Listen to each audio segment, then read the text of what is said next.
الخوف والجوع ونقص من الأموال والأنفس والثمرات وبشر الصابرين. آمنت بالله صدق الله العظيم وصدق رسوله النبي الكريم ونحن على ذلك لمن الشاهدين والشاكرين والآمنين والحمد لله رب العالمين. آئیے ہم تمامی حاضرین کچھ سننے اور سنانے سے پہلے اپنی اور ساری کائنات کے مرکز عقیدت حضور سید عالم فخر بنی آدم صبح کائنات کے شمس الضحیٰ شام کائنات کے بدر الدجا ارواحنا فدا مالک انس و جاں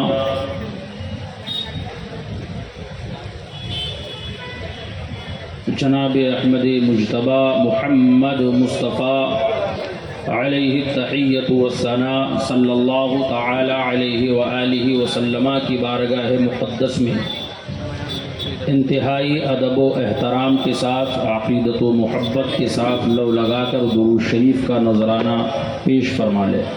اللہم صلی علی سیدنا شفیعنا نبینا مولانا وملجانا محمد معدن الجود والکرم وعلى آلہ الکرام وابنہ الکریم وبارک وسلم صلاۃ وسلاما علیک یا رسول اللہ صلاۃ وسلاما علیک یا حبیب اللہ صلی اللہ تعالی علیہ وآلہ وسلم.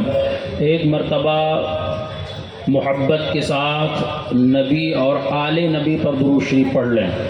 صلی اللہ علی النبی الامی وآلہ صلی اللہ علیہ وسلم صلاة تبقى وتدوم بدوام الملك الحي القيوم. جو جواں بیٹے کی میت پہ نہ رویا وہ حسین، جو جواں بیٹے کی میت پہ نہ رویا وہ حسین، جو دہکتی ریت کے بستر پہ سویا وہ حسین.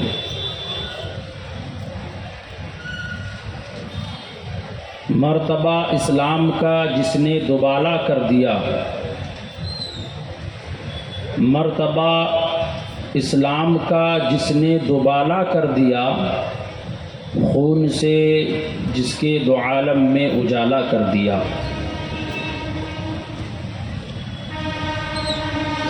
امام حسن فرماتے ہیں کہ کس زباں سے ہو بیان مدح خانے اہل بیت، مدح گوئے مصطفیٰ ہے مدح خانے اہل بیت. اور فاطمہ کے لاڈلے کا آخری دیدار ہے، فاطمہ کے لاڈلے کا آخری دیدار ہے، حشر کا ہنگامہ برپا ہے میان اہل بیت. اور بے ادب گستاخ فرقہ کو سنا دے اے حسن، بے ادب گستاخ فرقہ کو سنا دے اے حسن، یوں کہا کرتے ہیں سنی داستان اہل بیت، یوں کہا کرتے ہیں سنی داستان اہل بیت. عزیزان ملت اسلامیہ، حضور نبی اکرم صلی اللہ تعالی علیہ وسلم کی محبت ہم سب کے لیے جان ایمان ہے، اور ان کے نواسوں کی محبت بھی جان ایمان ہے. رب عز و جل قرآن مجید و فرقان حمید میں ارشاد فرماتا ہے وَلَا تَقُولُوا لِمَنْ يُقْتَلُوا فِي سَبِيلِ اللَّهِ أَمْوَاتٌ بَلْ أَحْيَاءٌ وَلَكِنْ لَا تَشْعُرُونَ. وہ لوگ جو اللہ کی راہ میں قتل کیے جائیں انہیں مردہ نہ کہو، بلکہ وہ زندہ ہیں لیکن تمہیں ان کی زندگی کا شعور نہیں ہے. میں گفتگو روک کر کے ایک بات عرض کر دینا چاہتا ہوں، اگر بیچ میں کرسیاں خالی ہیں تو آپ حضرات ان کو پر کر لیں تاکہ جو حضرات آ رہے ہیں ان کو جگہ ملے تو وہ بیٹھ سکے. جو بیچ میں جو کرسیاں اگر خالی ہوں تو وہ آگے آ جائیں آپ حضرات برائے کرم. یہ محفل حسین ہے، امام حسین علیہ جدہ و علیہ علیہ السلام کی مبارک اور بابرکت محفل ہے، لہٰذا آپ حضرات جو ہے دل جماعی کے ساتھ بیٹھیں. جو کرسیاں خالی ہیں ان کو پر کر لیں بیچ میں، تاکہ جو پیچھے کرسیاں خالی رہ سکیں وہ بعد میں آنے والے حضرات وہاں پر بیٹھ سکیں. ایک مرتبہ اور درود پاک پڑھنے. اللہم صلی علی سیدنا شفیعنا نبینا مولانا وملجانا محمد معدن الجود والکرم وعلی آلہ الکرام وابنہ الکریم وبارک وسلم صلاۃ وسلام علیک یا رسول اللہ یا حبیب اللہ صلی اللہ تعالی علیہ وسلم. اگر آج یہ 9ویں محرم الحرام کی تاریخ تھی اور بعد مغرب 10ویں تاریخ لگ چکی ہے، میں نظم کے ذریعے سے 2-3 شعر امام علی مقام علی جدہ و علی علیہ السلام کی بارگاہ میں پڑھنا چاہتا ہوں. ایک مرتبہ آقا امام حسین کے نام پر اپنے ہاتھوں کو لہرائیں اور مچل کر کے بولیں سبحان اللہ. شعر سنیں. کہ دوستی نبھاتے ہیں یہ پتہ نہیں کرتے، دوستی نبھاتے ہیں یہ پتہ نہیں کرتے، دوستی نبھاتے ملت اسلامیہ. اب آپ نے سمجھا کہ واقعتاً یہ اہل بیت کا غلام ہے. آپ نے بتا دیا کہ حضرت مسلم بن عقیل ہانی بن عروہ کے گھر پہ ٹھہرے ہوئے ہیں. یہ موقل غلام سر پہ امامہ باندھ کر جسم پر اسلامی لباس پہن کر کے گیا، حضرت ہانی بن عروہ کے گھر پہنچا، آپ کے سامنے سلام کیا اور کہا مسلم بن عقیل تشریف لائے ہیں؟ کہا ہاں تشریف لائے ہیں. آپ کو ان کے پاس حضرت ہانی بن عروہ لے کر کے گئے، اور جب لے گئے عزیزان ملت اسلامیہ اس نے 3000 درہم دیا اور آپ کے ہاتھ پہ بیعت کر لیا. اب یہ غلام، یہ جاسوس روز آتا جاتا رہا، روز آتا جاتا، دن بھر حضرت امام مسلم بن عقیل کی بارگاہ میں رہتا، شام کو جا کر کے ساری کیفیت عبید اللہ ابن زیاد بدنہاد سے ساری کیفیت بتا دیتا تھا. عزیزان ملت اسلامیہ ایک وقت آیا، عبید اللہ ابن زیاد نے ہانی بن عروہ کو اپنے پاس بلایا اور بلا کر کے کہا تم نے مسلم بن عقیل کو اپنے گھر میں پناہ دی ہے، تم نے مسلم بن عقیل کو اپنے گھر میں ٹھہرایا ہے، کیا تمہیں یزید کا خوف نہیں ہے؟ کیا تمہیں میرا خوف نہیں ہے؟ عزیزان ملت اسلامیہ حضرت ہانی بن عروہ نے کہا جو اہل بیت کے غلام ہوتے ہیں وہ کسی دنیا دار سے نہیں ڈرتے بلکہ رسول احمد مختار سے ڈرا کرتے ہیں، اللہ وحدہ لا شریک سے ڈرا کرتے ہیں. اے یزید بدنہاد تو ہمیں ڈرانے کی کوشش کرتا ہے، سن لے یہ ہانی بن عروہ کو اللہ نے ایک جان دی ہے، اگر اللہ اس طرح سے ہزاروں جانیں دے دے تو آل رسول کی محبت میں قربان کرتا چلا جائے. اللہ اکبر کبیرہ. حضرت ہانی بن عروہ نے یہ ذہن دے دیا، یہ پیغام دے دیا کہ اہل بیت کی محبت میں ایک جان تو کیا، اگر اللہ ہزاروں جانے دے تو قربان کر دینا چاہیے. اس لیے کہ حشر میں شفاعت کی کس سے بھیک مانگیں گے؟ جو یہاں ذکر کربلا نہیں کرتے، دوستی نبھاتے ہیں، ہم دغا نہیں کرتے، ہم حسین والے ہیں، ہم وہ دغا نہیں کرتے. عزیزان ملت اسلامیہ یہ جو ہے حسینیوں کا مقام ہے. حضرت ہانی بن عروہ کو عبید اللہ ابن زیاد نے گرفتار کروا لیا.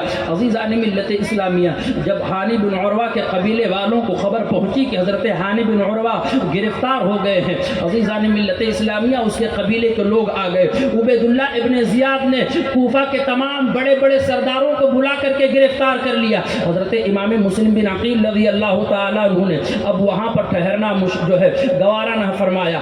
آپ فوراً نکلے، آپ کے ساتھ 40,000 کا لشکر جرار جمع ہو گیا. آپ نے پورے گورنر ہاؤس کا گھیراؤ کر لیا اور گھیراؤ کرنے کے بعد میں کہا اے لوگوں سنو، ہم ویسے ہی کوفہ کی سرزمین پر نہیں آئے ہیں بلکہ ہم کو دعوت دیا گیا ہے، تمہیں نے خطوط لکھے تھے اور تمہیں نے ہمیں بلایا تھا، ہم ویسے نہیں آئے ہیں. مورخین بیان فرماتے ہیں کہ اگر مسلم بن عقیل چاہتے تو اسی وقت عبید اللہ ابن زیاد بدنہاد کا قلعہ خما ہو جاتا اور امام مسلم بن عقیل رضی اللہ تعالیٰ عنہ اسی وقت فتح یاب ہو جاتے. لیکن مصطفیٰ کے گھرانے والوں کی شان کیا ہوتی ہے. آپ نے اتمام حجت کے لیے خطبہ پڑھا اور کہا ہم پہلے قتل و قتال نہیں کریں گے, ہم پہلے لوگوں کے سامنے حق کی دعوت پیش کریں گے. اگر حق کی دعوت پیش کرنے سے معاملہ حل ہو جاتا ہے تو ہم اللہ کا شکر ادا کرتے ہیں.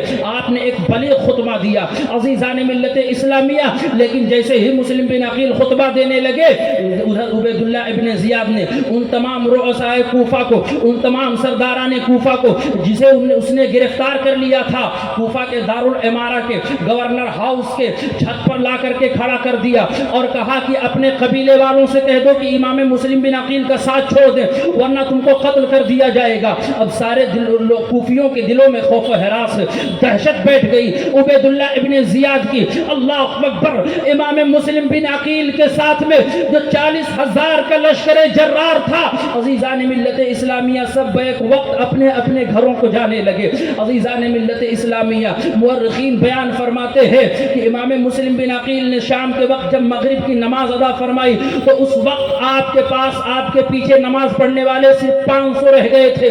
لیکن جیسے ہی آپ نے سلام پھیرا آپ کے پیچھے کوئی نہیں ہے, سبوں نے ساتھ چھوڑ دیا. کوفے والوں نے دغا بازی کی, کوفے والوں نے بدہدی کی, کوفے والوں نے مکاری اور عیاری کی. اے عزیزان ملت اسلامیہ, وہی کوفے والے ہیں جنہوں نے خط لکھ کر کے بلایا تھا. اب آل زہرا کے پھول, چمنستان نبوی کے مہکتے ہوئے پھول جب کوفہ کی سرزمین پر آ گئے ہیں تو یہی لوگ دھوکہ اور عیاری کے ساتھ کام لے رہے ہیں. عزیزان ملت اسلامیہ, حضرت مسلم بن عقیل رضی اللہ تعالیٰ عنہ کے لیے سارے دروازے بند ہو چکے ہیں, کوئی پناہ دینے کے لیے راضی نہیں ہے. یہ آقا کا نواسا کوفہ کے گلی اور بازار میں اپنے آپ پہ اپنے فرزند کو ساتھ میں لے کر کے ادھر ادھر گھوم رہا ہے. سب کے دروازے بند ہیں. آپ نے اپنے بچوں کو قاضی شریح کے گھر پہ چھوڑ دیا اور آپ ادھر ادھر بھٹکنے لگے. عزیزان ملت اسلامیہ سارے دروازے بند ہیں. آپ پانی مانگ رہے ہیں تو کوئی پانی دینے کے لیے تیار نہیں ہے. آپ پناہ مانگ رہے ہیں تو کوئی پناہ دینے کے لیے تیار نہیں ہے. عزیزان ملت اسلامیہ, رات کی تاریکی ہے, سارے کوفے میں سناٹا پھیلا ہوا ہے.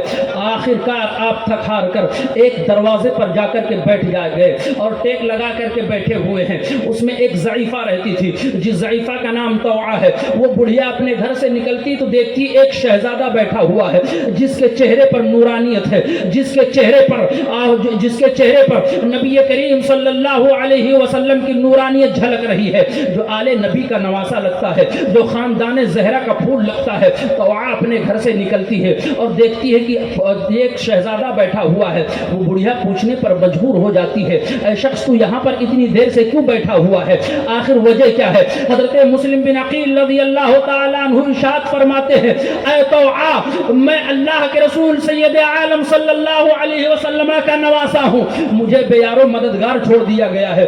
یہی کوفے والوں نے ہمیں خط لکھ کر کے بلایا تھا, لیکن آج سبوں نے ہمارے ساتھ دغا بازی اور عیاری کی ہے.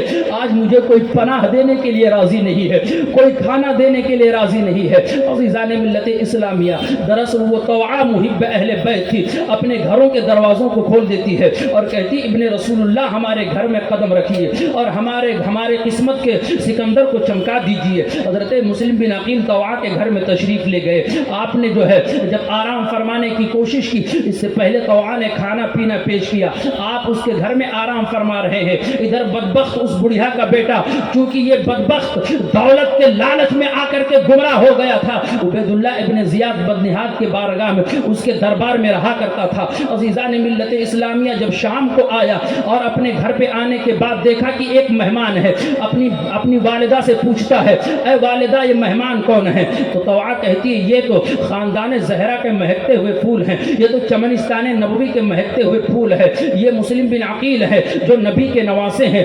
ہماری بھاگ یہ ہے, ہماری قسمت یہ ہے کہ ہمارے گھروں میں تشریف لائے ہیں, ورنہ کہاں ان کے قدم اور کہاں ہمارا غریب خانہ, کہاں ان کے قدم میمنت لزوم اور کہاں ہمارا دولت قدا. یہ مقدر کی بات ہے کہ ابن رسول اللہ ہمارے گھروں میں تشریف لائے ہیں. عزیزان ملت اسلامیہ, اس کا وہ خبیث بدبخت بیٹا ساری رات بڑی بے چینی میں گزارتا ہے.